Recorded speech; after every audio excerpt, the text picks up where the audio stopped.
here's the history of the property. Their property line is this line actually right here, but this is a big marsh area. It used to be a salt marsh in the historical times.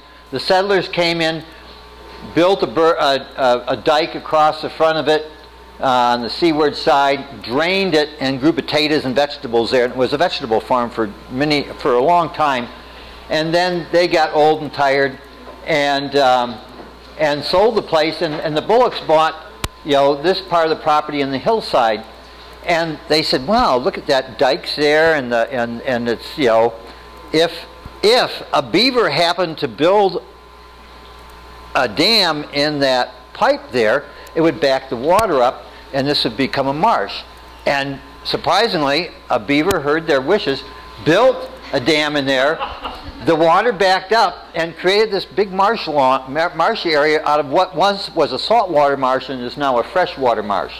And into that marsh, they came out on the edges here. The land's right here, and they got an excavator in here, and they dug out this area and piled up the dirt and made peninsulas that go out into the marsh. So now we have an area of really deep water where they've excavated, and a peninsula that goes out into it, of course, again, a sub-irrigated spot. So some years later, this is after the peninsulas have been stabilized and planted. Now if you look at these peninsulas, this is a forest here, giant bamboo and trees, and it is now a jungle out there on these peninsulas, but most of it is useful plants, so it's a useful plant jungle. When they've had permaculture courses every year for like 15 years, they sell out way in advance. They charge $2,000, I think, this year, and they sell out every year. It's a waiting list to get into this because they're famous. One of the things they did in this, and one of the things we developed in the time period I was there was making chinampas. A chinampa, in short, is a way of building an island in a marsh so that you can grow things on it. And it comes from the Aztec Indians in Mexico. We'll talk more about it. Maybe we won't.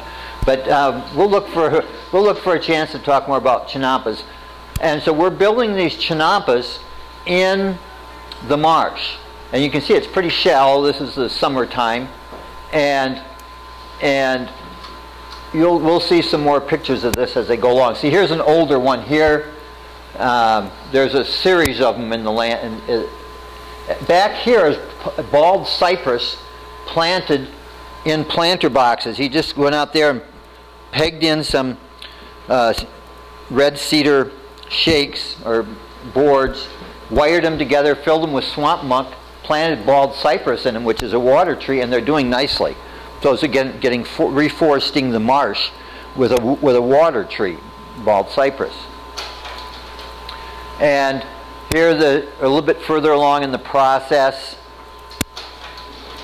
And what we learned over the years is that if you just took, we used to just take bales of straw out there or old hay, sink them in there, pound stakes in on the edges so they wouldn't float away, dig up the pond marsh, and then we dragged in floating pond vegetation to some extent, and there's lots of reeds and cattails out there. We'd cut some of those off. They, of course, are going to grow back. And then we pile that vegetation, and then finally we dig up muck from down in the bottom of the marsh and pile it on top, which again creates more of a deeper water area. And then we also found that those things over time, because they decompose, they start settling and they might sink below the water line. So using fruit tree prunings or various prunings and things from the woods gave it a lot longer shelf life, so to speak. So now we start with a substrate of branches, straw, swamp vegetation, then mud. And you'll see a little bit of series here. See, this is that same peninsula where this was an older one out here, and we're making a peninsula to it. So now we're at pretty much the final stage, and we're about to plant this. So in one day we do the whole process, and by the end of the day this is planted in water plants and things that will like that environment, and they've been very successful.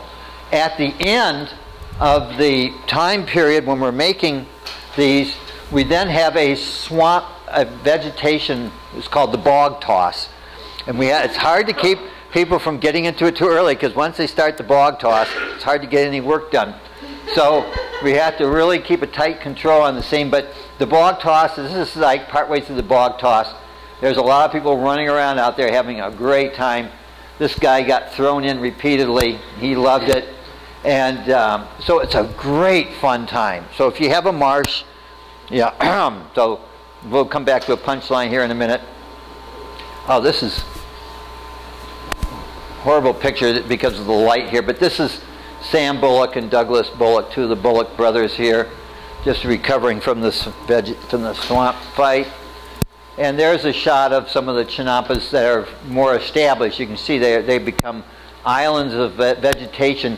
The geese really like to nest out there, and various birds, and so it's become a lively place for birds. And we have what the Chinampera people did in Mexico, in Lake Mexico, when they did this, because they did this on the giant scale, thousands and thousands of acres of these.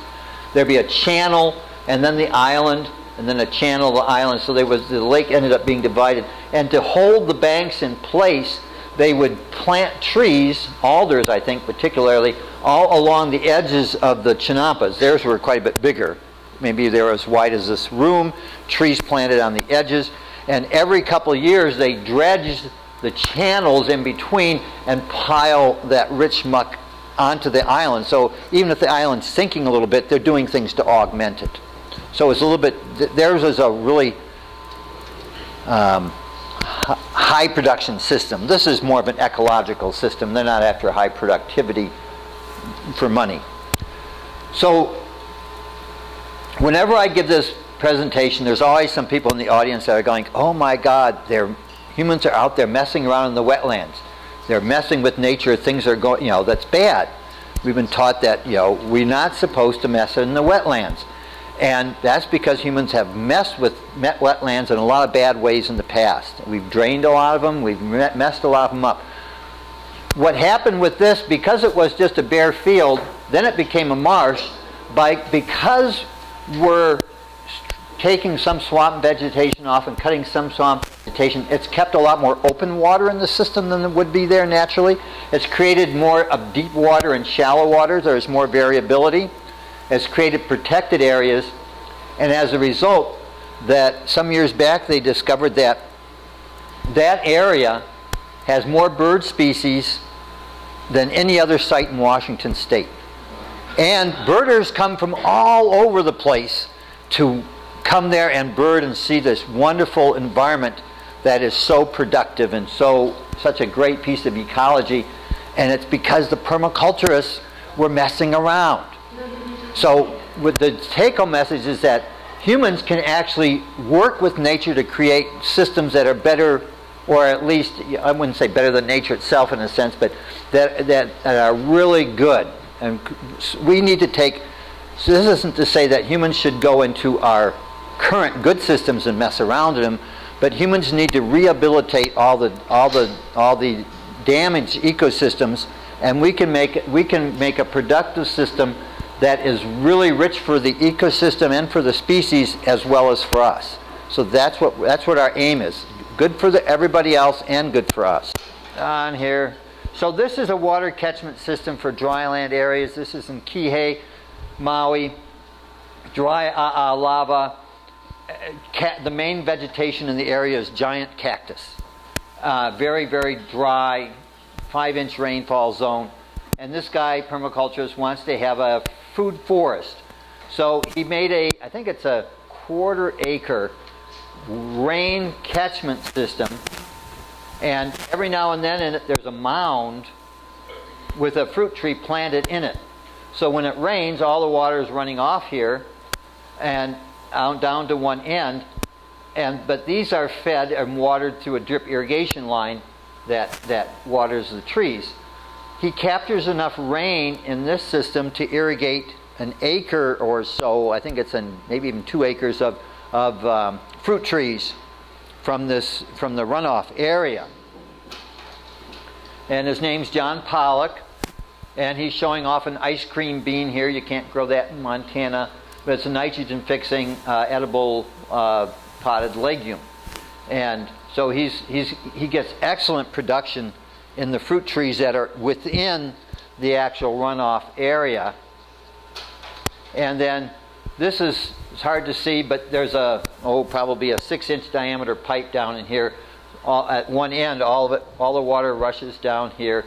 He must have to clean it somewhat regularly to get rid of the trash there. But you can see it was, the water makes its way through there and goes into two giant ponds. These are very large ponds. He has a lot of aquaculture in the system. And what are these rings? It could be a number of things. It could be that the big fish are in here and all the little fish are out there, and any little fish that happen to swim in there is lunch.